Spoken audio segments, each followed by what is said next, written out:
കാനഡയിലെ ഒരു തണുത്ത പ്രഭാതം. പതുപോലെ അയാൾ തൻ്റെ കട തുറക്കാൻ വേണ്ടി വരുന്നു. അയാൾ തൻ്റെ കട തുറന്നിട്ട് പതിവ് ജോലിയിലേക്ക് മുഴുകാൻ പോകുന്നു. അപ്പോൾ ഒരു ബൈക്ക് വന്ന് കടയുടെ മുന്നിൽ നിൽക്കുന്നു. ഒരു ചെറുപ്പക്കാരൻ എന്ന് തോന്നുന്ന ഒരാൾ ഹെൽമെറ്റ് വെച്ചിട്ടുണ്ട്, ജാക്കറ്റൊക്കെ ഇട്ടിട്ടുണ്ട്. അയാൾ പതുക്കെ ആ ബൈക്കിൽ നിന്ന് ഇറങ്ങി കടയുടെ നേരേക്ക് നടന്നു വരുന്നു.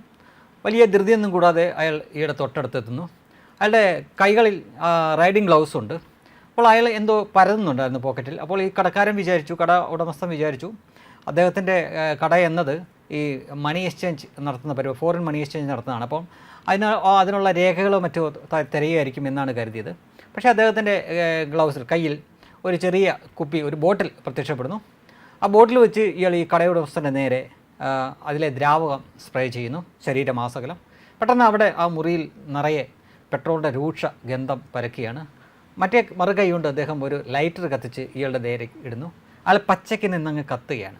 അലറി കൂവുന്നുണ്ട്. ആളുകളൊക്കെ അങ്ങോട്ടേക്ക് വരുമ്പോൾ ഇയാൾ വളരെ കൂളായിട്ട് തന്നെ തിരിച്ച് പോയി ബൈക്കിൽ കയറുന്നു, വിട്ടുപോകുന്നു. ഇയാൾ മരിച്ചില്ല. 50% മുകളിൽ പൊള്ളലേറ്റു ആശുപത്രിയിലാണ്. അയാളുടെ പേര് രാഹത് റാവു എന്നാണ്. ഇപ്പോൾ പേര് കേൾക്കുമ്പോൾ നമ്മൾ വിചാരിക്കും വല്ല ആന്ധ്രാപ്രദേശുകാരനായിരിക്കും എന്ന് വിചാരിക്കും. അല്ല, അയാൾ പാകിസ്ഥാൻകാരനാണ്. അയാൾ പാകിസ്ഥാൻകാരാണെന്ന് മാത്രമല്ല, ഇന്ത്യ പറയുന്നത് അയാൾ ISI ഏജൻ്റാണ് എന്ന് പറയുന്നു. ഖാലിസ്ഥാനിയാണെന്നും ഉള്ള വാദമുണ്ട്. എന്തായാലും അയാൾ കാനഡയിൽ താമസിച്ചുകൊണ്ടിരുന്ന ഒരു പാകിസ്ഥാൻകാരനാണ്, പക്ഷേ കാനഡയൻ പൗരനാണ്. ഇന്ത്യയുടെ ഹിറ്റ് ലിസ്റ്റിലുള്ള ഒരു വ്യക്തി തന്നെയാണ്. അതായത് ഇന്ത്യക്ക് ആവശ്യമുള്ളൊരു വ്യക്തി തന്നെയായിരുന്നു. ഇയാൾ ഇനി എന്താണ് ചെയ്തത് എന്ന് ചോദിച്ചു കഴിഞ്ഞാൽ, കുറേ നാൾ മുമ്പ് ഖാലിസ്ഥാനിയായിട്ടുള്ളൊരു നിജ്ജാർ ഉണ്ടായിരുന്നു. ആ നിജ്ജാറിന് ഒരു അജ്ഞാതൻ, നമുക്കറിയാമല്ലോ നമ്മുടെ അജ്ഞാതൻ തീർത്തു കഴിഞ്ഞപ്പോൾ ഇന്ത്യക്കെതിരെയുള്ള ഇന്ത്യ വിരുദ്ധ പ്രക്ഷോഭം അവിടെ നടത്തി. അതിൻ്റെ ഭാഗമായിട്ട് ചെറിയ കലാപമൊക്കെ കാനഡയിൽ അരങ്ങേറിയിരുന്നു. ആ കൂട്ടത്തിൽ നമ്മുടെ ദേശീയ പതാകയൊക്കെ അവർ ഫുട്ബോൾ പോലെ ഉരുട്ടി തട്ടുകയും താഴെയിട്ട് ചവിട്ടുകയും കത്തിക്കുകയൊക്കെ ചെയ്തിരുന്നു. അപ്പോൾ അതിന് ഫണ്ട് ചെയ്തിരുന്ന വ്യക്തിയാണ് ഈ പാകിസ്ഥാൻകാരനായിട്ടുള്ള ഈ രാഹത് റാവു എന്ന ഈ ISI ഏജൻറ്റും ഖാലിസ്ഥാനിയാണെന്നൊക്കെ പറയുന്നു. അപ്പോൾ അയാൾ എന്തായാലും ഇന്ത്യയുടെ നോട്ടപ്പള്ളിയായിരുന്നു. മുൻപൊക്കെ നമുക്കറിയാം, അജ്ഞാതൻ എന്തെങ്കിലുമൊക്കെ ചെയ്തിട്ട് പോയി കഴിഞ്ഞാൽ ഒരു തെളിവ് പോലും അവശേഷിക്കത്തില്ലായിരുന്നു. പക്ഷേ അജ്ഞാതൻ ആ ഒരു ശൈലി വിട്ടിട്ട് നേർക്ക് നേരെ ചെല്ലുന്ന ഒരു രീതിയാണ് ഇപ്പോൾ കാണുന്നത്. അജ്ഞാതനാണ് എന്നാണ് ഇതുവരെ ഉള്ള അറിവ്. കാനഡിയൻ പോലീസിന് ഇതുവരെയും ആളാരാണ് എന്ന് മനസ്സിലായിട്ടില്ല. 4-5 ദിവസമായി ഈ സംഭവം നടന്നിട്ട്. പക്ഷേ നമ്മുടെ മാധ്യമങ്ങളൊന്നും ഇതുവരെ പറഞ്ഞിട്ടില്ല. കാരണം ഇപ്പോൾ അജ്ഞാതൻ്റെ കുസൃതികൾ കുറേ ആയി.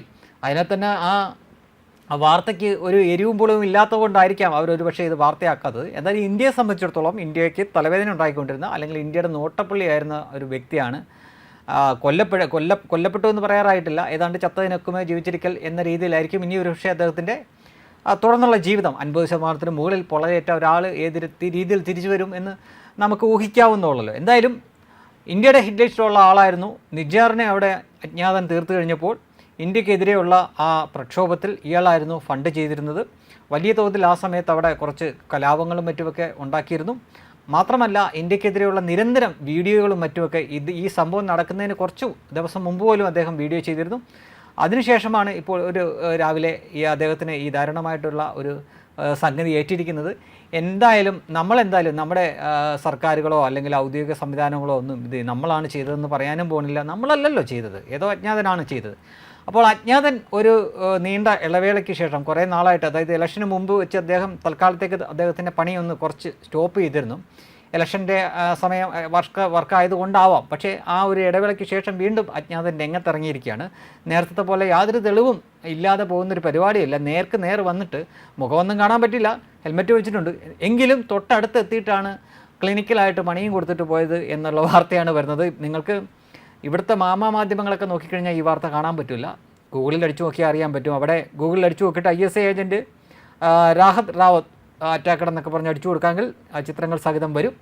എന്തായാലും ഇന്ത്യക്ക് വെളിയിലാണെങ്കിലും ലോകത്ത് എവിടെയാണെങ്കിലും നമുക്കിട്ട് ചൊറിയാൻ വരുന്നവരെ അവരുടെ തുടർന്നുള്ള ജീവിതം അത്ര സുരക്ഷിതമല്ല എന്നതിൻ്റെ ഒരു സിഗ്നൽ കൂടിയാണ് ഇത്തരം ചില സംഭവങ്ങൾ എന്ന് ഈ കാര്യത്തെപ്പറ്റി പൊതുവെ നമുക്ക് പറയാൻ സാധിക്കും. അതിൻ്റെ അപ്പുറം പറയാൻ ഞാനും നിങ്ങളും ഒന്നും ആളല്ല.